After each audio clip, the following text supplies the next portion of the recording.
ଓ ତାହାର ପ୍ରଦୂଷଣ। ତ ଏଇ ଚାପ୍ଟରଟି ଆମେ ଫୁଲ୍ କଭर କରିବା। ତ ପ୍ରଥମେ ବୁଝିବାକୁ ପଡ଼ିବ ପ୍ରାକୃତିକ ସମ୍ପଦ କାହାକୁ କୁହାଯାଏ, ତାକୁ ଯୋଉଟାକି ଆମେ କୁହନ୍ତି natural resources, natural resources and ତାହାର ପ୍ରଦୂଷଣ,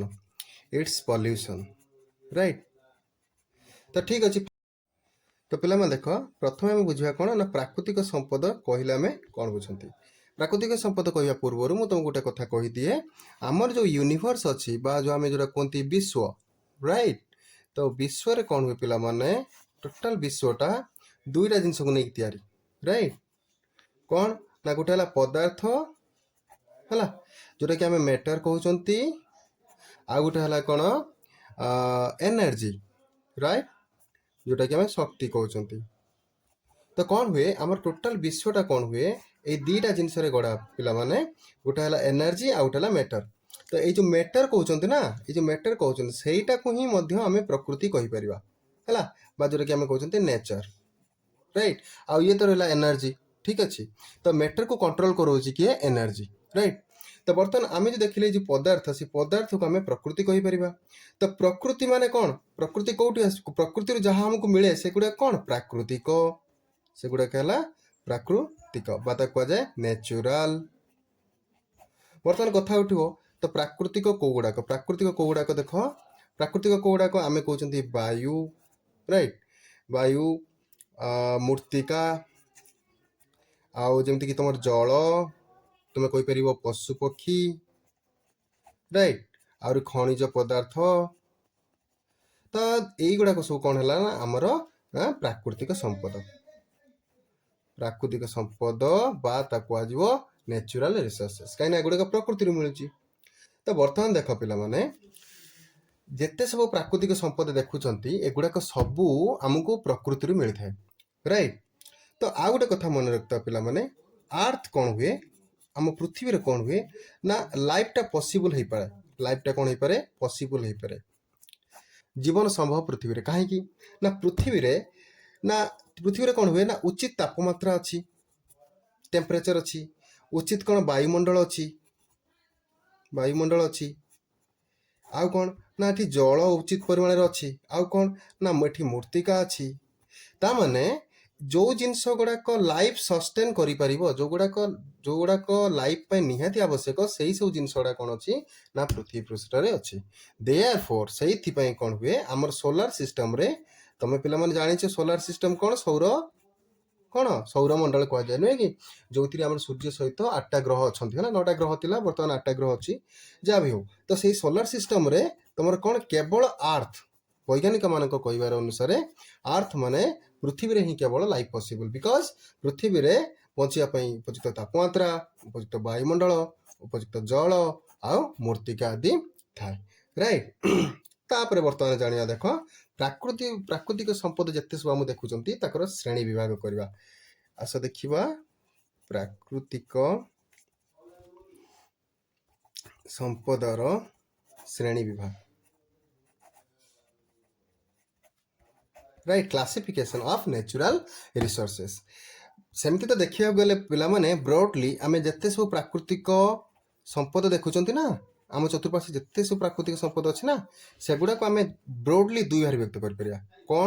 କ'ଣ ଦୁଇ ଭାଗରେ ବ୍ୟକ୍ତ କରିପାରିବା, ଗୋଟେ ହେଲା କ'ଣ ନା ଜୈବ ସମ୍ପଦ, ଜୈବ ସମ୍ପଦ, ଆଉ ଗୋଟେ ହେଲା ଅଜୈବ ସମ୍ପଦ, ଅଜୈବ ସମ୍ପଦ, ରାଇଟ୍। ଜୈବ ସମ୍ପଦକୁ କୁହାଯାଏ କ'ଣ ନା ବାୟୋଟିକ୍ ରିସୋର୍ସ, ଠିକ୍ ଅଛି ପିଲାମାନେ। ଆଉ ଏଟା ହେଲା ଏବାୟୋଟିକ୍ ବା ଅଜୈବିକ, ତମେ କହିପାରିବ ଫିଜିକାଲ ରିସୋର୍ସେସ୍ ବା ଏବାୟୋଟିକ୍ ରିସୋର୍ସେସ୍। ଆଚ୍ଛା, ଜୈବ ସମ୍ପଦ କୋଉମାନଙ୍କୁ ନେଇ ତିଆରି ପିଲାମାନେ, ଦେଖ ଜୈବ ସମ୍ପଦ ଜୀବମାନଙ୍କୁ ନେଇ ତିଆରି। ଦେଖ ଯେତେବେଳେ ବି ତମେ ବିଜ୍ଞାନରେ ଜୈବ ବୋଲି ଗୋଟେ ୱାର୍ଡ ଦେଖିବ, ଜୈବ ଇଜ୍ କମ୍ ଫ୍ରମ୍, ଜୈବ କୋଉଠୁ ଆସିଛି ନା ଜୀବନରୁ ଆସିଛି, ରାଇଟ୍। ଜୈବର ଅର୍ଥ ହେଉଛି ବାୟୋ, ବାୟୋର ଅର୍ଥ ହେଉଛି ଲିଭିଂ, ଅର୍ଥାତ୍ ଯୋଉଠି ବି ତମେ ଜୀବନ ଜୈବ ଦେଖୁଛ ତାର ଅର୍ଥ ହେଉଛି ଜୀବନ। ଜୈବ ସମ୍ପଦ ମାନେ ଜୀବ ମାନେ ହେଉଛନ୍ତି ଆମର ସମ୍ପଦ। କୋଉ ଜୀବ ମାନେ ସମ୍ପଦ ନା ଯେତେ ସବୁ ଆମେ ଦେଖୁଛନ୍ତି କ'ଣ ଉଦ୍ଭିଦ ପ୍ଲସ୍ ଆମେ ଯେତେ ସବୁ ପ୍ରାଣୀ ଦେଖୁଛନ୍ତି, ହେଲା, ଏଗୁଡ଼ାକ ସବୁ କ'ଣ ଜୀବ, ନୁହେଁ କି, ଆଉ ଏମାନେ ବି ଆମର କାମ କାର୍ଯ୍ୟରେ ଆସନ୍ତି। ଦେଖ ମଣିଷର ଉପକାରରେ ବା ମଣିଷର ଆବଶ୍ୟକତାକୁ ଯିଏ ମେଣ୍ଟାଏ ତାକୁ ଆମେ ସମ୍ପଦ କୁହନ୍ତି, right. The things which is required, which fulfills the desire of the human being are called resources। ସେମାନେ କ'ଣ କୁହାଯାଏ? ରିସୋର୍ସ କୁହାଯାଏ। ତାହେଲେ ଉଦ୍ଭିଦ ଆଉ ପ୍ରାଣୀ କ'ଣ ଆମର ଜରୁରୀ ନୁହେଁ କି? ତେଣୁ ଏ ଦୁଇଟା ଯେହେତୁ ଜରୁରୀ, ଆଉ ଯେହେତୁ ଏମାନେ ହେଉଛନ୍ତି ଜୀବ, ସେଇଥିପାଇଁ ଏ ଦୁଇଟାକୁ ନେଇକି ଆମର ଜୈବ ସମ୍ପଦ ତିଆରି।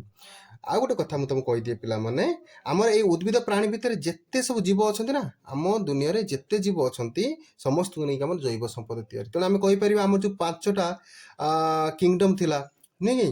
5ଟା ଜୀବମାନଙ୍କର ଶ୍ରେଣୀ ଥିଲା, 5 କିଙ୍ଗଡମ୍ ଯେଉଁ ଥିଲା, ସେ ସବୁ ଆମର ଜୈବ ସମ୍ପଦ ଭିତରେ ଯିବେ। ତାପରେ ଅଜୈବ ସମ୍ପଦ କୋଉଗୁଡ଼ାକ? ଯୋଉଗୁଡ଼ାକ ନିର୍ଜୀବ। ଦେଖ ଅଜୈବ ଯେଉଁ ୱାର୍ଡ ଆସି ନା, ଅଜୈବ ମାନେ ନଟ୍ ଜୀବ, ଅର୍ଥାତ୍ ସେମାନଙ୍କର ଜୀବନ ନାହିଁ। କୋଉମାନଙ୍କର ଜୀବନ ନାହିଁ? ଯେମିତି ଆମେ କହୁଛନ୍ତି ଆଲୋକ, ଠିକ ଅଛି। ଆଉ କ'ଣ କହୁଛନ୍ତି? ଖଣିଜ ପଦାର୍ଥ। ଆଉ କ'ଣ ହେଇପାରିବ? ବାୟୁ। ଆଉ କ'ଣ ହେଇପାରିବ? ଜଳ, ମୂର୍ତ୍ତିକା, ପାହାଡ଼, ପର୍ବତ, ବିଲ, ମରୁଭୂମି, ଠିକ ଅଛି। ସବୁ ନଦୀ ନାଳ, ଏ ସବୁ ହେଲା କ'ଣ? ଆମର ଅଜୈବିକ ସମ୍ପଦ, ରାଇଟ୍। ତ ବର୍ତ୍ତମାନ ଦେଖ ଆମେ କ'ଣ କରିପାରିବା ନା, ଏଗେନ୍ କ'ଣ କରିପାରିବା ନା, ପ୍ରାକୃତିକ ସମ୍ପଦକୁ, ଆମେ ଯେତେ ପ୍ରାକୃତିକ ସମ୍ପଦ ଅଛି ତାକୁ କ'ଣ କରିପାରିବା? ଏଗେନ୍ ଦ୍ୱିବାରୀ ବ୍ୟକ୍ତ କରିଦେଇପାରିବା। କ'ଣ ଦ୍ୱିବାରୀ ବ୍ୟକ୍ତ କରିପାରିବା? କୋଉ ଦୃଷ୍ଟିରୁ? ଦେଖ ସେମାନଙ୍କର ବ୍ୟବହାର ଦୃଷ୍ଟିରୁ। କେମିତି ବ୍ୟବହାର ଦୃଷ୍ଟିରୁ? ଦେଖ ପ୍ରାକୃତିକ ସମ୍ପଦକୁ ଆମେ କରିପାରିବା ନବୀକରଣ ଯୋଗ୍ୟ ସମ୍ପଦ। ଆଉ ଗୋଟେ ଆଉ କିଛି ଅଛି ଏମିତି ପ୍ରାକୃତିକ ସମ୍ପଦ, ସେମାନଙ୍କୁ ଆମେ କହିପାରିବା ନବୀକରଣ ଅଯୋଗ୍ୟ ସମ୍ପଦ। ଆଚ୍ଛା, ନବୀକରଣ ଯୋଗ୍ୟ ସମ୍ପଦ, ଅଯୋଗ୍ୟ ସମ୍ପଦ କାହାକୁ କହିବା? ଆଗେ ବୁଝିବା ଦରକାର। ନବୀକରଣ ଯୋଗ୍ୟ ମାନେ କ'ଣ? ଦେଖ ନବୀକରଣ ଯୋଗ୍ୟ ମାନେ ଯେଉଁ ପଦାର୍ଥ ବା ଯେଉଁ ଜିନିଷକୁ, ଯେଉଁ ସମ୍ପଦକୁ ଆମେ ଥରେ ବ୍ୟବହାର କଲେ, ହେଲା, ଥରେ ବ୍ୟବହାର କଲେ, ବାରମ୍ବାର ବ୍ୟବହାର କଲେ, ସେଗୁଡ଼ା କ'ଣ ହବ? ସରିବନି। ପ୍ଲସ୍ ଯଦି ବି ସରିଯାଏ ତାକୁ କ'ଣ କରିହେବ ନା, ପୁନର୍ବାର ଆଉ ଥରେ କ'ଣ କରିହେବ? ସୃଷ୍ଟି କରିହେବ। ତ ସେଭଳିଆ ସମ୍ପଦକୁ ଆମେ କ'ଣ କହିବା? ନବୀକରଣ ଯୋଗ୍ୟ ସମ୍ପଦ। କ'ଣ କହିଲି? ଆଉ ଥରେ କହିଦେଉଛି, ଯେଉଁ ସମ୍ପଦକୁ ଆମେ ବାର ବାର ବ୍ୟବହାର କରିପାରିବା, ବ୍ୟବହାର କଲେ ବି ସେ ଶେଷ ହୁଏନି, ହେଲା, ତ ସେଭଳିଆ ସମ୍ପଦକୁ ଆମେ କ'ଣ କୁହନ୍ତି? ନବୀକରଣ ଯୋଗ୍ୟ ସମ୍ପଦ। ଆଚ୍ଛା, ଏକ୍ଜାମ୍ପଲ କିଛି ଦେଇଦେବା। କ'ଣ ରହିବ ନବୀକରଣ ଯୋଗ୍ୟ ସମ୍ପଦର ଏକ୍ଜାମ୍ପଲ? ଯେମିତିକି ଆମେ କହୁଛନ୍ତି ସୌରଶକ୍ତି। ଆଚ୍ଛା କୁହ ମୋତେ, ସୋଲାର ଲାଇଟ୍, ଆମେ ଯେଉଁ ସୂର୍ଯ୍ୟ କୋଟି କୋଟି ବର୍ଷ ପୂର୍ବରୁ ପୃଥିବୀ ପୃଷ୍ଠକୁ ଆଲୋକ ଦେଇ ଆସିଛି, କେବେ କ'ଣ ସରିଛି? ଏମିତି କୋଟି କୋଟି ବର୍ଷ ପର୍ଯ୍ୟନ୍ତ ଆଗକୁ ମଧ୍ୟ ଆଲୋକ ଦେଇ ଆସୁଥିବ। ତେଣୁ ସୌରଶକ୍ତି ହେଲା ଆମର ଗୋଟେ ଅସରନ୍ତି ଶକ୍ତି। ଆଉ କ'ଣ ହେଇପାରିବ ନା, ଭୂତାପଜୀୟ ଶକ୍ତି। ଭୂତାପଜୀୟ ଶକ୍ତି ବା ଜିଓଥର୍ମାଲ ଏନର୍ଜି। ସେଇଟା କ'ଣ? ପୃଥିବୀ ପୃଷ୍ଠରେ ପିଲାମାନେ, ପୃଥିବୀର ଗର୍ଭରେ କ'ଣ ଥାଏ ନା, ଆମର ତାପମାତ୍ରାଟା ବହୁତ ଥାଏ ସେଠି, ହେଲା। ଭୂ ଅଭ୍ୟନ୍ତରରେ ଯେଉଁ ତାପମାତ୍ରା ଥାଏ, ସେ ତାପମାତ୍ରାଟା କୁହାଯାଏ କ'ଣ? ଭୂତାପଜୀୟ ଶକ୍ତି, ରାଇଟ୍। ଆଉ କ'ଣ ନା, ଜୁଆର ଶକ୍ତି। ଦେଖ ଜୁଆର ଶକ୍ତି ହେଉଛି ଗୋଟେ ନବୀକରଣ ଯୋଗ୍ୟ ଶକ୍ତି, ଠିକ ଅଛି। ଆଉ କ'ଣ ନା, ପବନ ଶକ୍ତି। ପବନ ଶକ୍ତି। ଆଉ ହେଉଛି ଗୋଟେ ତରଙ୍ଗ ଶକ୍ତି, ଠିକ ଅଛି, ତରଙ୍ଗ ଶକ୍ତି। ଇଏ ଯେଉଁଗୁଡ଼ାକ କହିଲେ, ଆମେ କହିଲେ ଏଗୁଡ଼ାକ ହେଲା ନବୀକରଣ ଯୋଗ୍ୟ, ଅର୍ଥାତ୍ ଏଗୁଡ଼ାକ ବାରମ୍ବାର ବ୍ୟବହାର କଲେ ବି ସରିବ ନାହିଁ, ରାଇଟ୍। ତାପରେ ଦେଖିବା ଆମେ ନବୀକରଣ ଅଯୋଗ୍ୟ। ଅଯୋଗ୍ୟ ମାନେ ଯେଉଁଟାକ କ'ଣ ହୁଏ ନା, ଯେଉଁଗୁଡ଼ାକ ଆମେ ବାରମ୍ବାର ବ୍ୟବହାର କରିବା ବେଳେ ସେଗୁଡ଼ାକ କ୍ରମକ୍ଷୟ ହେଇଯାଏ, ଅର୍ଥାତ୍ ସରି ସରି ସରି ସରି ଆସେ, ଠିକ ଅଛି। ଯେମିତି ଗୋଟେ ଏକ୍ଜାମ୍ପଲ ମୁଁ ଦେଉଛି, ଗୋଟେ ଏକ୍ଜାମ୍ପଲ ନେଇଯିବା। ଏକ୍ଜାମ୍ପଲ ନେଇଯିବା କ'ଣ? Petrol, right. ଦେଖ ତମେ ଜାଣିଛ ପିଲାମାନେ, ପେଟ୍ରୋଲର ପ୍ରାଇସ୍ ଦିନକୁ ଦିନ କ'ଣ ହେଉଛି? ବଢ଼ି ଯାଉଛି, ନୁହେଁ କି? ତ ତମେ ଏବେ ଜାଣିଥିବ ପେଟ୍ରୋଲର ବହୁତ ଦାମ ବଢ଼ିଗଲାଣି। ପେଟ୍ରୋଲ। ଆଉ ଗୋଟେ ହେଉଛି ତମର କ'ଣ? କୋଇଲା, ଠିକ ଅଛି। ଆଉ କ'ଣ କ'ଣ ହେଇପାରିବ? ଯେମିତିକି ଖଣିଜ ପଦାର୍ଥ ତମେ କିଣୁଛ, ହେଲା, ଖଣିଜ ପଦାର୍ଥ, ଆଇରନ୍, ଆଲୁମିନିୟମ, ଏସବୁ, ହେଲା। ଆଉ ପ୍ରାକୃତିକ ଗ୍ୟାସ୍, ହେଲା,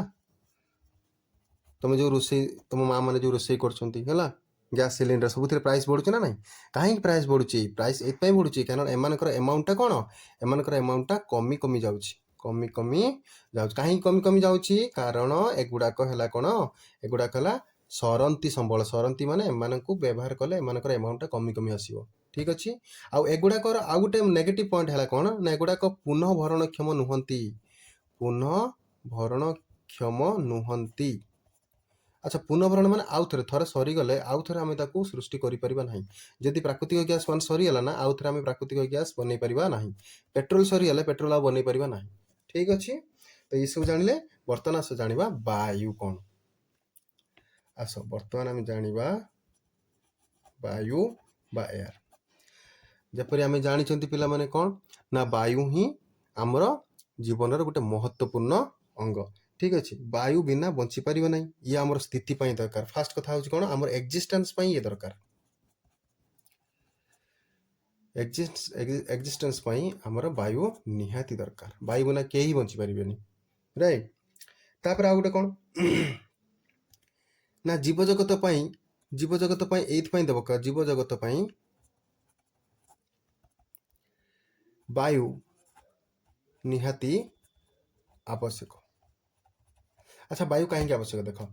तुम जान वायु कौन अच्छी कार्बन डाइऑक्साइड आउ कौन अच्छी ऑक्सीजन अच्छी। ये कार्बन डाइऑक्साइड को किए व्यवहार करे प्लांट्स व्यवहार करती जी सब अच्छा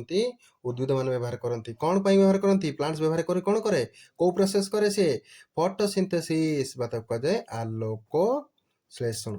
तुम जान पिला माने आलोक श्लेषण कौन व्यवहार हुए कार्बन डाइऑक्साइड व्यवहार हुए। ठीक अच्छे कार्बन डाइऑक्साइड व्यवहार है कौन सृष्टि करता है आलोक श्लेषण पर ऑक्सीजन बाहर से ऑक्सीजन पुणी वायुमंडल पलाए। बर्तमान देख ये जो कार्बन डाइऑक्साइड आ ऑक्सीजन ये दुईटा दरकार उद्भिद कार्बन डाइऑक्साइड दरकार आ ऑक्सीजन क्या दरकार मनीष दरकार। ठीक अच्छे तो मनीष उद्भिद जिते सब प्राणी अच्छा कार्बन डाइऑक्साइड आ ऑक्सीजन से बचापी निहाती निहाती दरकार राइट। तो बर्तमान देख आमर तुम जानते पिला माने कलकारखाना बहुत बढ़ीगला बर्तमान बढ़िला कि नहीं आगुरी एत कलकारखाना नाला बर्तमान कलकारखाना बा इंडस्ट्री गुड़ाक बढ़िया फल कौन हो देख जिते जिते आम इंडस्ट्री गुड़ाक डेभलप होना जितेक इंडस्ट्री आम डेभलप हम से कार्बन डाइऑक्साइड परिमाण कौन हम बढ़ीज कारण ये जो इंडस्ट्री मानक कौन हुए ना कार्बन डाइऑक्साइड वर्ज्य वस्तु बाहरी थाए। ठीक अच्छे तो ये कार्बन डाइऑक्साइड आमर बढ़िया द्वारा कौन हो कार्बन डाइऑक्साइड बढ़िया द्वारा कौन हो परिवेश प्रदूषित हो अर्थात वायु कौन हो प्रदूषित हो। तो आमर गोटे कथा ये मन रख आम बेल भल आमर कौन हो ना आमर तुम जान 3/4 कौन 3/4 आमर ओसेन आमर जो समुद्र अच्छी से कौन 3/4 टिके लक्ष्य रख ये जो कार्बन डाइऑक्साइड जो उत्पन्न होता कौन बहुत डेंजर है मोस्ट डेंजर कहाँ केवल आम नुहे जीव जगत यही कार्बन डाइऑक्साइड परिमाण टी कमे देवाई आमको हेल्प करे ओसेन जो समुद्र हेल्प करे किपर हेल्प करे देख तुम जान 75% एबव कौन अच्छे ओसेन अच्छी समुद्र अच्छी ये समुद्र कौन कर कार्बन डाइऑक्साइड को ग्रहण कर मन रहा कौन कहली समुद्र जल देख समुद्र जल जो थाए सी कौन करे कार्बन डाइऑक्साइड को मिसई दिए कार्बन डाइऑक्साइड मिसई दी कौन करे ना गोटे कार्बोनेट तैयारी करे बुझिल कौन कहली कार्बोनेट पत्थर है कौट रही जाए ना समुद्रर चट्टाण रही जाए कौट रही जाए समुद्रर फ्लोर अर्थात चट्टाण रही जाए से समुद्र चट्टाण जो कार्बोनेटा जमा हुए से कार्बोनेट को कौ माने व्यवहार करती देख जलचर केतेक जीव अच्छा जमीक तुमको कौन जमीक कार्बोनेट को व्यवहार करती कौ माने जो गेंडा प्रबल है प्रबल यही माने कौन करती ना तांकर शरीर बाह्य आवरण बा सेल बा जोटा कह खोलपा है से खोलपा रूप से कार्बोनेट को व्यवहार करती राइट। आउ गोटे भल पॉइंट कौन देख समुद्र जल कौन कर जेहेतु आम कार्बन डाइऑक्साइड परिमाण बहुत बढ़ी जाऊँगी ताकू किसी मात्रा कौन कर समुद्र जल कौन कर कार्बोनेट पत्थर रूपे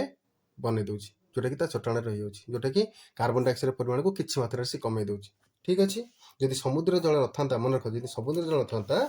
आज बहुत परिमाण में आमको कौन करते पड़ता ना कार्बन डाइऑक्साइड आम वायुमंडल में था आम बहुत प्रदूषण सम्मुखीन होता राइट बच्चों। तो आउ गोटे पॉइंट मुझे तुमको कह देख मन रखता वायु एक मिश्रण बा मिक्सचर तुम कह कहीं बहुत पदार्थ बहुत गैसीय कणिका सब मिसिक था वायु केवल वायुटा प्योर नुहे वायुटा है गोटे मिक्सचर। अच्छा से कौन कौन पदार्थ सब मिसिक था देखा वायु रे तुम नाइट्रोजेन थाए नाइट्रोजेन यानी बुझीपार जबक्षारजन यहाँ मैक्सिमम परिमाण थाए पे तुम जाने कि नाइट्रोजेन पाखापाखि 77.16% अच्छी बापरे तमें मैक्सिमम नाइट्रोजेन जबक्षारजन परिमाण वायुमंडल अच्छी किंतु गोटे भल कथा जान जदिओ नाइट्रोजेन परिमाण बहुत सर्वाधिक अच्छी वायुमंडल में फिर भी कौन हुए ना उद्भिद डायरेक्टली नाइट्रोजेन को यूज करें ना किंतु नाइट्रोजेन उद्भिद बहुत आवश्यक फिर भी नाइट्रोजन यूज करें ना सी डिपेंड करे क्या इनडायरेक्टली बहुत गुड़ा उपाय अच्छी से उपाय कौन करे ना नाइट्रोजन को सी शरीर मध्य को नहीं था सेगुड़ा को आम परवर्ती अध्याय पढ़ा ठीक अच्छे आउ कौन नाइट्रोजन थाए आउ कौन थाए ना ऑक्सीजन थाए वायुमंडल ऑक्सीजन थाए जोटा कि आम जीव जगत को श्वासक्रिय साहाय्य करे बच्चों से थाए ना 20.60% थाए राइट आउ कौन थाए बच्चों आउ थाए जलीय देख जलीय बाष्प भी थाए वायुमंडल जलीय बाष्प भी थाए तो जलीय बाष्प केते परसेंट अच्छी 1.40%। आउ कौन थाई पारे ना निष्क्रिय गैस बा जोटा कि इनट गैस कहा जाए निष्क्रिय गैस कोड़ा करे बापा helium neon argon krypton radon xenon एगुड़ा को निष्क्रिय गैस बा विरल गैस कहा जाए एमाने केते परसेंट रहिबे एमाने बहुत कम रुहंती एमाने 0.80% एमाने रुहंती या छड़ा और भी बहुत अल्प परिमाण रे कौन रही थांती कार्बन डाइऑक्साइड थाए मु तुमको कहिछि कार्बन डाइऑक्साइड केते परसेंट थाए 0.03%। आउ कौन थाए बच्चों देखो आउ थाए कौन ना धूलिकणा और एमोनिया है ये बहुत कम परिमाण अच्छे 0.01% जापार तो एतिक जिनस अच्छा आम कौन वायु सो वायु इज ए मिक्सचर राइट तो बर्तमान देखा आउ टिके आगे बर्तमान देखा वायुमंडल कौन जाना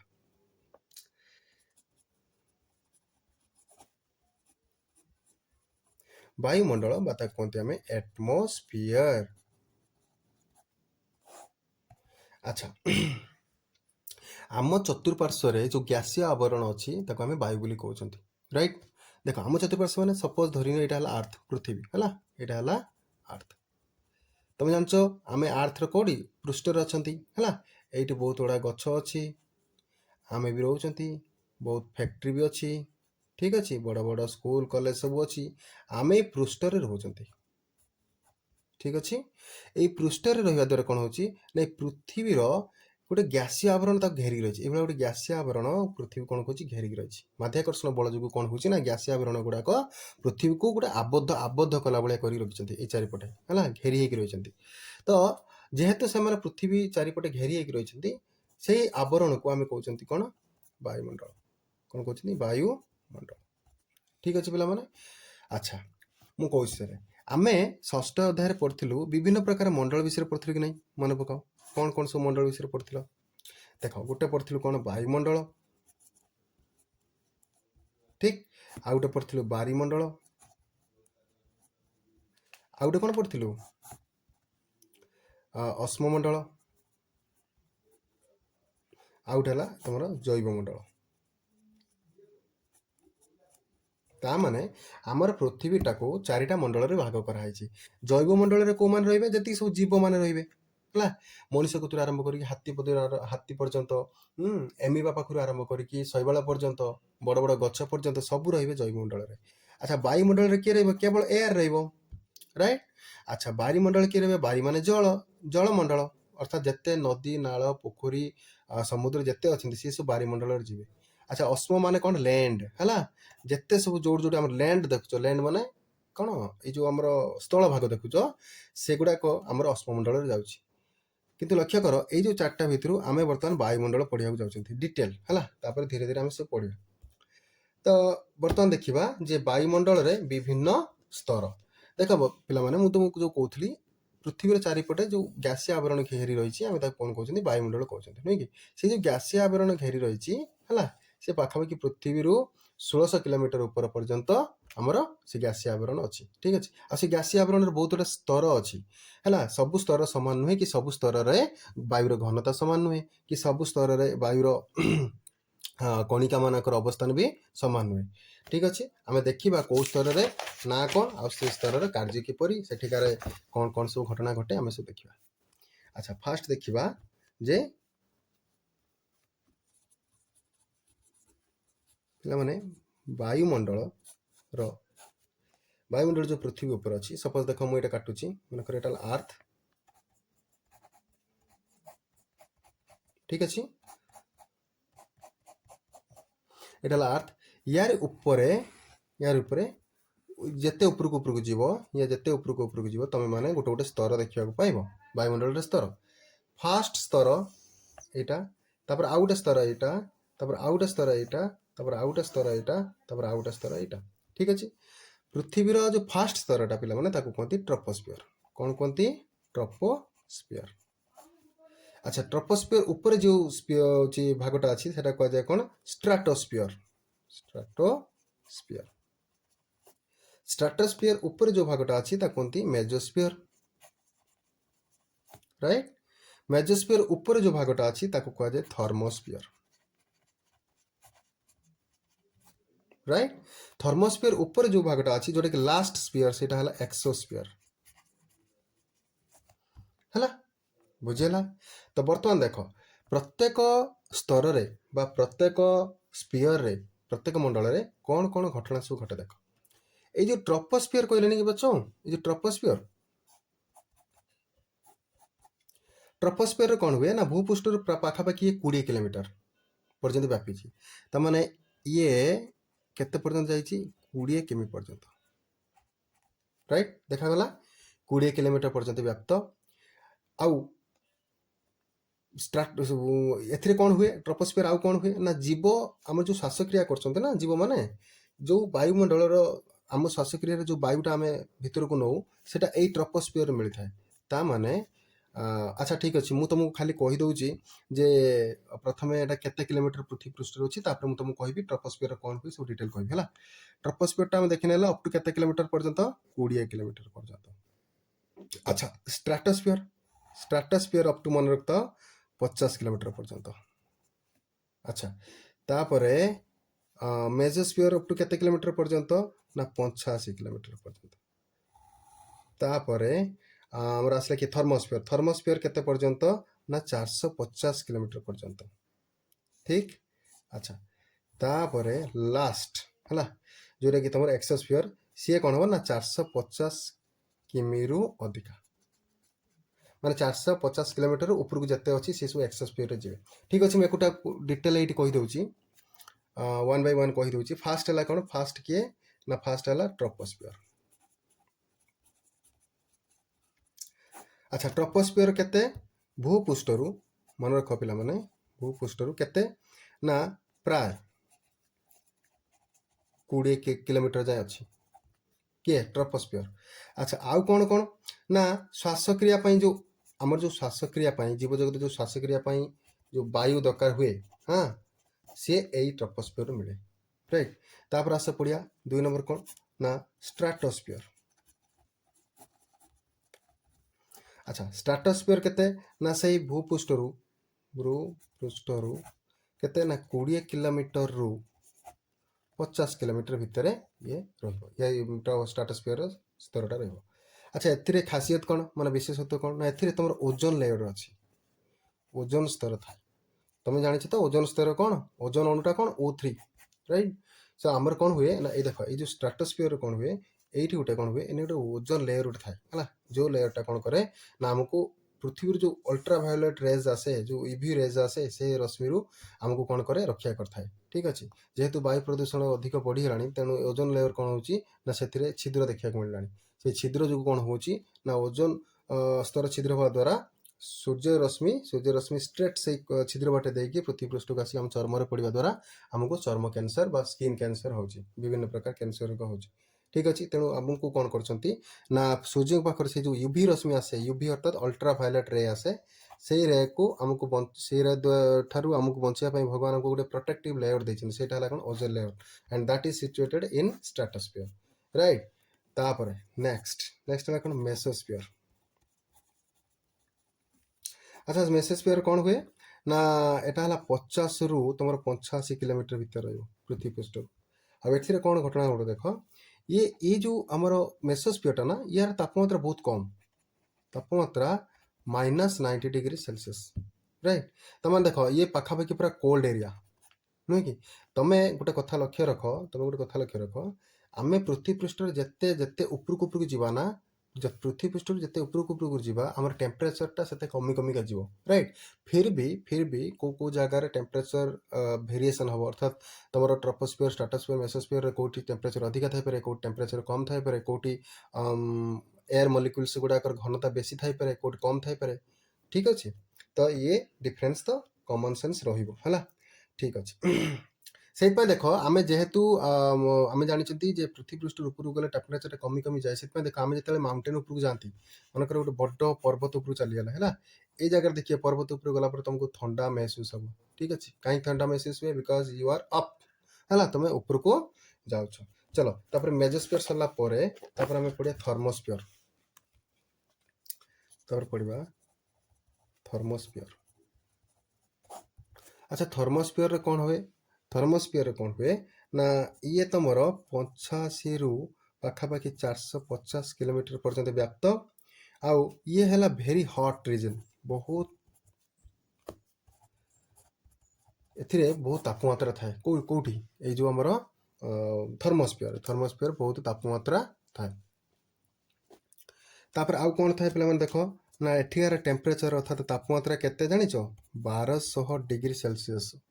ओ माय गॉड तामाने 1200 डिग्री सेल्सियस केते तापमात्रा हेतु चिंता करथु तेणु करी कौन हुए जेहेतु सनलाइट सूर्य किरण रो प्रखर मात्रा रे एठी पडुथबारु एठी तापमात्रा बहुत अत्यधिक होइतबारु एठिकार जो सेही रीजन रे बासी थर्मोस्फीयर जो एयर मॉलिक्यूल गुडा रहिथिबे अर्थात जल वायुर अणु गुड़ाक थे से आयन अवस्था थे ठीक अच्छे पे कौ अवस्था थे आयन अवस्था आयन मान बुझे चार्ज अवस्था थे जेहेतु जेहेतु से आयन अवस्था था अणुगुड़िक से ए लेयर टाक माने जो थर्मोस्फीयर टाक आयन स्फीयर कहुए आयन स्फीयर राइट अच्छा तापर आस देखा एक्सोस्फीयर एक्सोस्फीयर पे माने एक्सोस्फीयर कौन हम ना 450 किलोमीटर रु ऊपर को पृथ्वी पृष्ठर 450 किलोमीटर ऊपर को गले आमे कौन पाइबा ना एक्सोस्फीयर पाइबा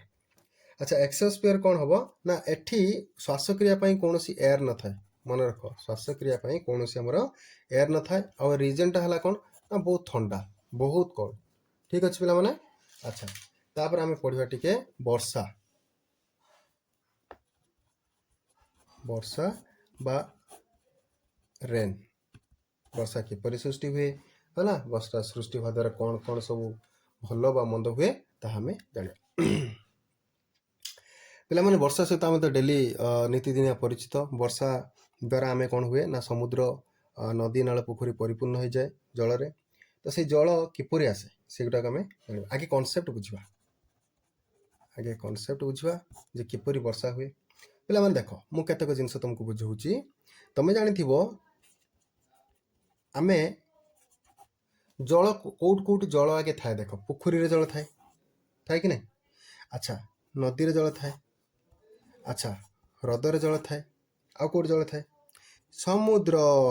राइट समुद्र तो कहया पड़ो निश्चय कहीं आम 75% समुद्र अच्छे ठीक अच्छे समुद्र थाए आउ क्या पाखर आमको जल मिल पाए गछ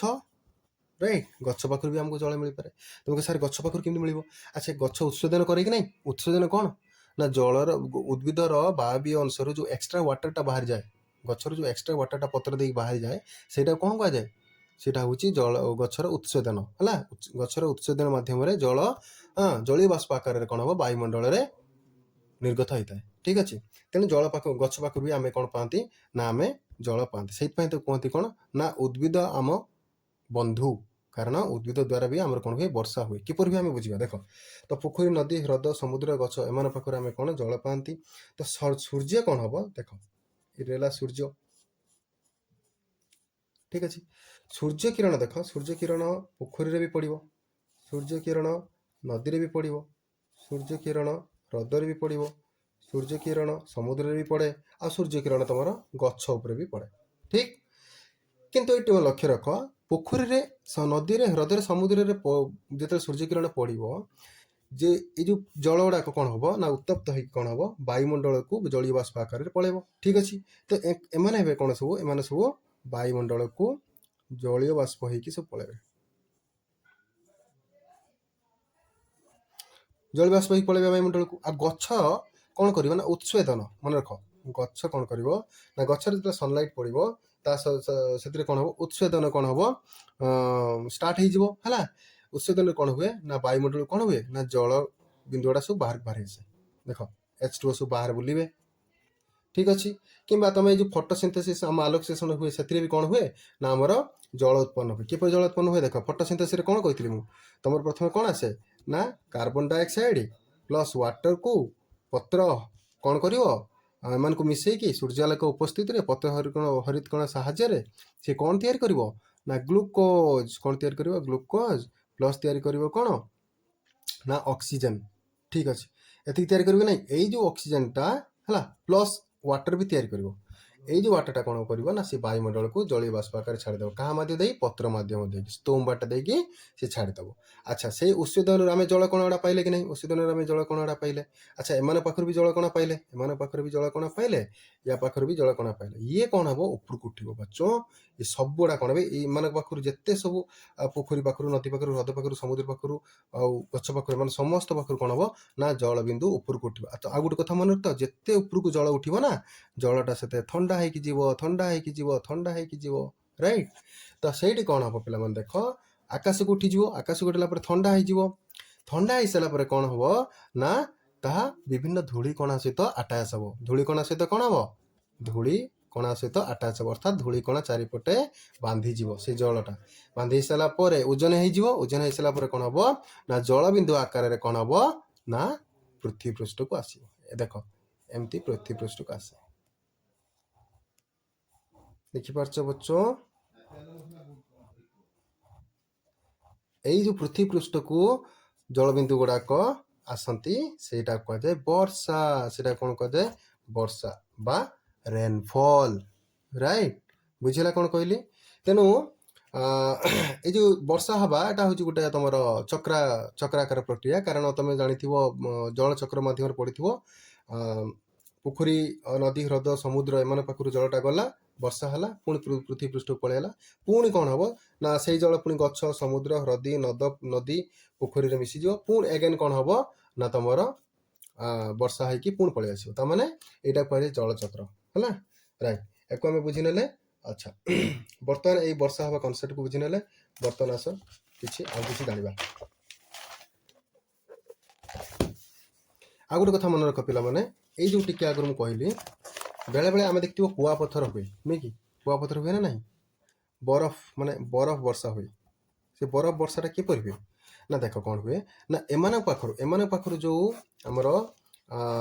ଜଳ ଗୁଡ଼ା ଉପରକୁ ଯାଏ ସେ କ'ଣ ହୁଏ ଥଣ୍ଡା ହେଇଯାଏ ତ ବେଳେବେଳେ କ'ଣ ହୁଏ ବହୁତ ଉପରକୁ ପଳାନ୍ତି ହେଲା ସେତେବେଳେ କ'ଣ ହୁଏ ନା ଏଇ ଜଳ ଗୁଡ଼ା ପ୍ରବଳ ଥଣ୍ଡା ହେଇଯାନ୍ତି ଆଉ ଜାଣିଛ ଜଳ ଯେତେବେଳେ ଅତ୍ୟଧିକ ଥଣ୍ଡା ହେଇଯିବ ତାହା କ'ଣ ହବ ନା ବରଫରେ ପରିଣତ ହବ ସେ ବରଫ କ'ଣ ହବ ନା ମାଧ୍ୟାକର୍ଷଣ ଜନିତ ବଳ ଦ୍ୱାରା ପୃଥିବୀ ପୃଷ୍ଠକୁ ଆକର୍ଷିତ ହେଇକି ଆସିବ ଆଉ ବର୍ଷା ସାଙ୍ଗରେ ଆମେ ପଥର ପାଆନ୍ତି ଯୋଉଟାକି ଆମେ ବରଫ ପାଆନ୍ତି ସେଇଟାକୁ ଆମେ କୁହନ୍ତି କୁଆପଥର ଠିକ ଅଛି ସେଟା ସବୁବେଳେ ହୁଏନି ବେଳେବେଳେ ହୁଏ ରାଇଟ୍ ତ ଆସ ଦେଖିବା ତ ଓଭରାଲି ଆମେ କ'ଣ ଜାଣିଲେ ଦେଖ ବର୍ଷା ହେଲା କାହା ଉପରେ ଡିପେଣ୍ଡ କରେ ବର୍ଷା କାହା ଉପରେ ଡିପେଣ୍ଡ କରେ ଦୁଇ ଜଣଙ୍କ ଉପରେ ଡିପେଣ୍ଡ କରେ କାହା ଉପରେ ନା ବାୟୁର ଗତି ଉପରେ ଡିପେଣ୍ଡ କରେ ବାୟୁର ଗତି ମନେ ରଖିଥା ପିଲାମାନେ ବର୍ଷାଟା ମଧ୍ୟ ବାୟୁର ଗତି ଉପରେ ଡିପେଣ୍ଡ କରେ ବାୟୁ କିଭଳିଆ ହେଲା କୁଆଡ଼ିକି ଗତି କରୁଛି ତ ବର୍ଷା ବି ସେଇ ଅନୁସାରେ ହୁଏ ଆଉ କ'ଣ ନା ସ୍ଥାନର ଅବସ୍ଥିତି ଅର୍ଥାତ୍ ପ୍ଲେସ୍ ସବୁ ପ୍ଲେସ୍ରେ ବର୍ଷା ସମାନ ପରିମାଣରେ ହୁଏ ନାହିଁ ପିଲାମାନେ ତମେ ଜାଣିଥିବ ଆମର ମେଘାଳୟ ଯୋଉ ଷ୍ଟେଟ୍ ଅଛି ଆମର ଇଣ୍ଡିଆରେ ସେଠି ମ୍ୟାକ୍ସିମମ୍ ବର୍ଷା ହୁଏ ହେଲା ଆଉ ତମେ ଜାଣିଥିବ କିଛି କିଛି ଜାଗା ଅଛି ଯେମିତିକି ଆମର ଜେରୁଜେଲମ୍ ହେଲା ଆମର ରାଜସ୍ଥାନରେ ଅଛି ସେ ଜାଗାରେ କ'ଣ ହୁଏ ନା ପ୍ରବଳ କମ୍ ମାତ୍ରାରେ ବର୍ଷା ହୁଏ ଏତେ ବର୍ଷା ମାନେ କହିଲେ ବର୍ଷା ସେଠି ହୁଏ ନାହିଁ କହିଲେ ଚଳେ ବୁଝିଲେ କି ନାହିଁ ତେଣୁ ଗୋଟେ ଗୋଟେ ଜାଗାରେ ବର୍ଷା ପ୍ରବଳ ହେଉଥିଲା ବେଳେ ଆଉ ଗୋଟେ ଗୋଟେ ଜାଗାରେ ବର୍ଷା ହୁଏ ନାହିଁ ଏମିତି କାହିଁକି ହୁଏ ନା ପ୍ଲେସ୍ ଅନୁସାରେ ତ ପ୍ଲେସ୍ ଅନୁସାରେ ଆମର କ'ଣ ହୁଏ ନା ବର୍ଷା ହେଇଥାଏ ଆଉ ବାୟୁର ଗତି ମାଧ୍ୟମରେ ମଧ୍ୟ କ'ଣ ହୁଏ ବର୍ଷା ନିର୍ଭର କରିଥାଏ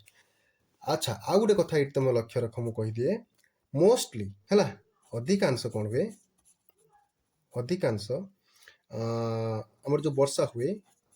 ହେଲା ଆମର ଯୋଉ ଅଧିକାଂଶ ବର୍ଷା ହୁଏ ସେ କାହା ଉପରେ ଡିପେଣ୍ଡ କରେ ଜାଣିଛ କାହା ଉପରେ ଡିପେଣ୍ଡ କରେ ସେ ଡିପେଣ୍ଡ କରେ ତମର ମୌସୁମୀ ଉପରେ ମୌସୁମୀ ବାୟୁ ଉପରେ ଡିପେଣ୍ଡ କରେ ଠିକ ଅଛି ଆଚ୍ଛା ଏଇଟା ଇଣ୍ଡିଆ କଥା ପଡିଛି ହେଲା ଭାରତରେ ଅଧିକାଂଶ ଯୋଉ ବର୍ଷାଟା ହୁଏ ସେଟା ମୌସୁମୀ ବାୟୁ ଯୋଗୁଁ ହୁଏ ଆଚ୍ଛା ତମେ କହିବେ ସାର୍ ମୌସୁମୀ ବାୟୁ କ'ଣ ଆମେ ତ ବୁଝିପାରୁନୁ ଦେଖ ମୌସୁମୀ ବାୟୁ କ'ଣ କୁହାଯାଏ ମୌସୁମୀ ବାୟୁଟା କ'ଣ ଆକ୍ଚୁଆଲି ଜାଣିଛ ମାନେ ଆମର जो स्थल भागर जो एयरटा है मनकर एटा लैंड ठीक अच्छे एटा मनकर ओशन समुद्र ठीक अच्छे आमर लैंड रे कौन हुए सूर्य किरण जो लैंड उपर पड़े अर्थात स्थल भाग उपर पड़े स्थल भाग उपर कौन हुए ऊपर रिजन जो वाटर गुड़ा सॉरी आमर जो वायु गुड़ा थे से कौन जमी पतला हो जाती आ बहुत गरम हो जाती जहाँफल कौन हम से सब उपरକୁ पलाती ठीक अच्छे कौन हो जाती बहु आकाश उपरକୁ पलाती कहीं ना ए जगह कौन तापमात्रा अधिका जो है अणुगुड़िक हाल्का होकर उपरକୁ पलाती जदि अणुगुड़िक हाल्का हो पड़े जाए यही जगह कौन सृष्टि है लघुचाप कौन सृष्टि है लघुचाप आ जदि यही जगह लघुचाप सृष्टि है यही जगह कौन सृष्टि हम गुरुचाप कौटी समुद्र पृष्ठ उपर चिंता कर समुद्र पृष्ठ उपर गुरुचाप स्थल भाग उपर लघुचाप सब मन रखिव गुरुचाप रु लघुचाप आड़िकी पवन बहे मन रखता the wind always flows from गुरुचाप टू लघुचाप high pressure to low pressure जहाँ फल कौन हम जेहेतु लघुचाप रु गुरुचाप सॉरी गुरुचाप लघुचाप आड़े जेहेतु पवन बहब से कहुए कौन मौसुमी वायु एवं बुझीगला मौसुमी वायु कौन तो भारत में मौसुमी वायु किपर देखा जाए मुझे कह देख आमर जो मौसुमी वायु इंडिया देखा जाए आम जो मौसुमी वायु देखा जाए से एक्चुअली कौन हुए कि दुईटा फेज रे देखा जाए दुईटा फेज रे कौन कह दो देख गोटे तो तुम जून रे देखा जाए आ गोटे डिसेम्बर देखा जाए अक्टोबर डिसेम्बर देखा जाए राइट जून रे कौन हुए ना मौसुमी वायुटा आसे मौसुमी वायुटा आसे डिसेम्बर कौन हुए ना मौसुमी वायुटा फेरी जाए जो मौसुमी वायुटा आसी सी कौन हम फेरी जा राइट ये जो जून रे जो आसे है सी कौ दिग आड़ कौ दिगरु आसे ना दक्षिण पश्चिम दिगरु मन रखता पे माने दक्षिण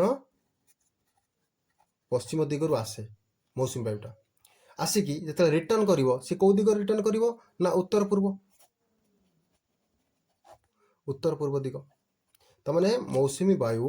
दक्षिण पश्चिम दिगरु आसे जून मसरे आसे आ फेरला बेले उत्तर पूर्व दिग देकी फेरी जाए आ डिसेम्बर देकी फेरी जाए तेणु ये दुईटा मसरे कौन हुए आम मौसुमी वायुर प्रभाव देखिपार राइट अच्छा वेल ये तो गला कथा आउ बेले बेले कौन हुए पिला माने देख आउ बेले बेले कौन हुए बेले बेले वर्षा कौन पाई होता है ना आरब सागर आमर अच्छी तुम जानी अराबियन सी है आरब सागर आउ बंगोपसागर आमर आरब सागर आ बंगोपसागर ये दुईटार अवपात जो है अवपात मुझे नेक्स्ट चैप्टर में बुझेदेमी अवपात कौन ताको इंग्लिश रे कहा डिप्रेशन ठीक अच्छे तो आरब सागर और बंगोपसागर अवपात जो आमर कौन होता है आम देश में वर्षार अनुभूति होता है राइट तो next we will be talking about जल right most important chapter water is life नहीं कि आम सब स्लोगान देव ना नहीं जल ही जीवन ठीक अच्छे बिंदुए जल आमरी बल तो देख पे मैंने कौन हुए ना जल बहुत इंपोर्टेंट आम शरीर एमती कि देख आमर तुम जान आम पृथ्वी 75% वाटर अच्छी नुहे कि छुआ 75 भाग आम वाटर अच्छी ठीक आ वाटर गुड़ाक कौट कौट मिल पार कहले देखिए वाटर कौट मिल पार मुझे आगुरी कहली कौन पोखरी है नदी पोखरी नदी समुद्र है केनाल ये सब जगार आम कौन कर पानी मिल पार राइट तो जो जल आम कहते ना से स्वाद दृष्टि दी प्रकार स्वाद दृष्टि केते प्रकार दी प्रकार कौन कौन ना गोटे है लवण जल आ गोटे है कौन मधुर जल मधुर बुझेगा कि कौन कहली अच्छा लवण जल जोटा कि सल्ट वाटर आउ मधुर जल जोटा कि तुम कहती कौन आम ड्रिंकिंग वाटर जोटा कहीपर आम जो पानीटा पीछे से कौन मधुर जल फ्रेश वाटर जोटा कहते एक्चुअली आम मधुर जल को ही पानी रूपे व्यवहार करूँ आम लवण जल को पी पार ना ठीक अच्छे तो लवण जल कौट कौट आमको मिल पार लवण जल समुद्र में मिल पार ठीक अच्छे आउ कि तुमको ह्रदर भी मिल पार तुम लवण जल अच्छा मधुर जल कौट कौट मिले कि मधुर जल तुम पोखरी पाखे मिल पार कूओ पाखे मिल पार भूतल जल मान जोटा कि आम ट्यूबवेल नलकूप खोलिकी पानी व्यवहार कर मिल पार है आ गोटे कथा कहीदे जो लवण जल ना एम एमाउंट है बेसी एमानकर एमाउंट कौन बेसी कहीं समुद्र तो बहुत भास्ट ना लवण जलटा बेसी ना आमर मधुर जल बहुत कम एमाने ले बहुत कम राइट। आउ कौन देख ना आउ मधुर जल कौट कौट मिल पार ना उच्च पर्वत शिखर और मेरु अंचल थाए जोटा कि आम सीना जापना कि अच्छी मधुर जल अच्छी ठीक अच्छे आम से जापर ना दुर्गम अंचल से गुड़ाक। तो देख आमर एते कम परिमाण जेहेतु मधुर जलटा रोचे से आम कौन कहती ना जल को बचाओ बचाओ चिल्लाऊँ समस्ते ना आम देख 75% जल जदि जो जगार थी से कौन कई जल अभाव देखा किंतु आम जल अभाव ये देखा कारण जदिव 75% जल अच्छी से गुड़ाक मैक्सीम कौन लवण जल मात्र बहुत कम मधुर जल अच्छी है से कौन करती ना सेव वाटर स्लोगान आम दिखती ठीक अच्छे हो ठीक अच्छे आम वाटर कौन कौन यूज जानवा टी प्रथम है हाँ वाटर इम्पोर्टेंस जानवा water and its importance fast importance कौन आम जो सेल आम जो कोष अच्छे ना बच्चों आम जो कोष अच्छे ना से कोष ये जो कोष जीवकर साइटोप्लाज्म रे तुम केते परसेंट जल थे जान 70 to 90%। चिंता कर आम कोष जो 70 to 90% जल रहा जलटा के इम्पोर्टाट हो। अच्छा आउ कौन कौन आम सेल तो हूँ जल थाए आउ कौन कौन जल थाए ना जल आम गाधेबार व्यवहार करते ना ना रोषे कर व्यवहार करते ना ना धोईबार व्यवहार करती है आउ गाड़ी धोईबार व्यवहार करती है ये सबुति लुगापटा काचिबार व्यवहार करती सबुति कौन ना आमर जलर व्यवहार होता है। किंतु टिके कथा ये मन रख पिला माने आमर जलर अभाव देखा किसी जगह जलर अभाव देखा कहीं जान कहीं मॉडर्नाइजेशन हो गला बर्तमान लोक मैंने सहरीकरण सहर आड़ को सब गले गाँ छाड़ी सब सहर गले जहाँफल कौन हो सहर जनबसतिर सहर जनबसति बढ़ला सहर जनबसति बढ़िया द्वारा कौन है इंडस्ट्री है द्वारा कौन है वाटर बेसी व्यवहार है वाटर मान जल जेहेतु बेसी व्यवहार हो जलर परिमाण दिन दिन कौन हम कमिब से वाटर जो लेयरटा आम ग्राउंड लेयर थाए दिन दिन कौन हो कमुची है से समस्त चिल्लाऊँ कौन सेव वाटर है। अच्छा किसी सेव हो पार जेपर्यंत आम मॉडर्नाइजेशन आम करवा से पर्यंत जल किसी सेव हो पार जदि सेव हो पार गोटे उपाय अच्छी कौन ना सहीटा है कौन आम plant tree as much as possible जिते संभव तुम कौन कर गछ लगाओ है गछ लगेबाटा ही गोटे मात्र उपाय ओनली वन वे ठीक अच्छे only plant can save us है तो गछ लगाओ। तो ठीक अच्छे आम पृथ्वी पृष्ठ रे केते कौन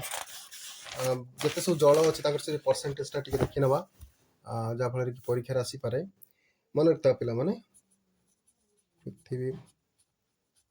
पृष्ठ रे जलर परिमाण ठीक अच्छे आम टे परसेंटेज रे लिखिद ठीक अच्छे। अच्छा किए के परसेंट अच्छे टी लिखिद फास्ट है तुम लवण जल जोड़ा कहती पृथ्वी लवण जल परिमाण बहुत से आम कहले 92.5% मन रख 92.5% लवण जल आउ गोटे मधुर जल है मधुर जल मात्र केते परसेंट जान 2.5% देख 2.5% मात्र मधुर जल या ही हमें पीबार व्यवहार करते किंतु ये मधुर जल भी बहुत किसी जगह मधुर जल अच्छी जोटा कि आम पीवाई सेटिकी पानी आम पाइपर ना कहीं देख ये मधुर जल कौट कौट मिल पारे देख मधुर जलर तुम मेरु अंचल जो बरफ है सी भी मधुर जल कि आम पी पारे है देख सी के परसेंट पड़े ना 1.97% पड़े। अच्छा आउ कौन ना भूतल जल जोटा कि तुम 0.50% ये भूतल जल को ही आम कौन करती मैक्सिमम कौन करती आम पानी रूपे व्यवहार करती। तापर देख नदी है नदीर जो जल थाए नदीर जो जल थाए सी पाखापाखि पड़े तुम 0.02% राइट। मूर्तिका जल है मूर्तिकार जल अच्छे ना ना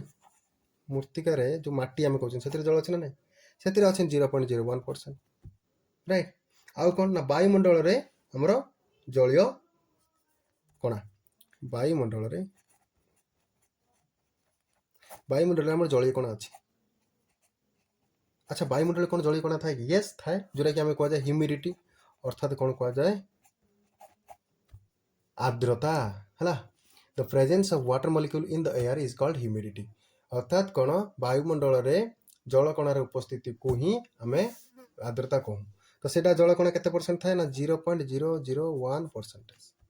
ତା ମାନେ ଦେଖ ପିଲାମାନେ ଆମର ମଧୁର ଜଳ ହେଉଛି 2.5%। ହେଲା, ତା ଭିତରୁ ମେରୁ ଅଞ୍ଚଳରେ ବରଫ ଅଛି ଏତିକି ପରସେଣ୍ଟ, ଭୂତଳ ଜଳ ଅଛି ଏତିକି, ନଦୀ ଜଳ ଏତିକି। ଆମେ ବ୍ୟବହାର କରି କେବଳ ଏଇ ଭୂତଳ ଜଳଟାକୁ ହିଁ ବ୍ୟବହାର କରୁଛନ୍ତି। ଠିକ୍ ଅଛି ନା ନାହିଁ?